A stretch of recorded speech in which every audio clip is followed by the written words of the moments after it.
অন্তর্বর্তীকালীন সরকারের উপদেষ্টাদের তালিকায় জায়গা হয়নি বৈষম্য বিরোধী ছাত্র আন্দোলনের অন্যতম সমন্বয়ক সারজিদ আলমের। এ নিয়ে অনেকেই প্রশ্ন তুলেছেন, তবে বিষয়টি ইতিবাচকভাবেই দেখেছেন সার্জিস নিজে। তিনি উপদেষ্টা হওয়া দুই সমন্বয়ক নাহিদ ইসলাম ও আসিফ মাহমুদকে অভিনন্দন জানিয়েছেন। ফেসবুকে এক পোস্টেও অভিনন্দন জানান এই সমন্বয়ক। একই সাথে উপদেষ্টাদের তালিকায় নিজের নাম না থাকার একটা সম্ভাব্য কারণও জানিয়েছেন। সার্জিস আলম লিখেছেন, প্রথমেই নাহিদ ইসলাম ও আসিফ মাহমুদকে অভিনন্দন। তিনি বলেন, আমি বিশ্বাস করি তারা দুজনেই এই অন্তর্বর্তীকালীন সরকারে পুরো দেশের মানুষের প্রাণের দাবিগুলো প্রতিনিধিত্ব করবে, জনগণের রায় বাস্তবায়ন করতে চাপ প্রয়োগ করবে, আমাদের আস্থার প্রতিবিম্ব হয়ে উঠবে।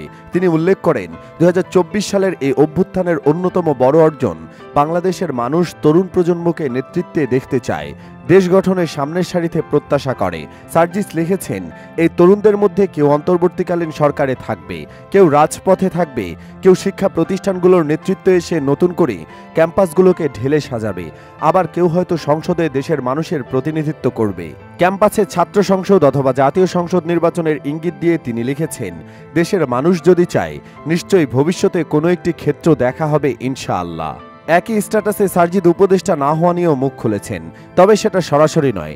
নাহিদ ও আসিফকে নিয়ে অভিনন্দন জানানোর পাশাপাশি তিনি শুরুতেই আরও লিখেছেন, এটা যেমন তাদের জীবনের গুরুত্বপূর্ণ একটি অর্জন, তেমনি দেশের মানুষের স্বার্থে স্যাক্রিফাইসও বটে, কারণ অন্তর্বর্তীকালীন সরকারে থাকার কারণে সামনের ইলেকশনে তারা অংশগ্রহণ করতে পারবেন না।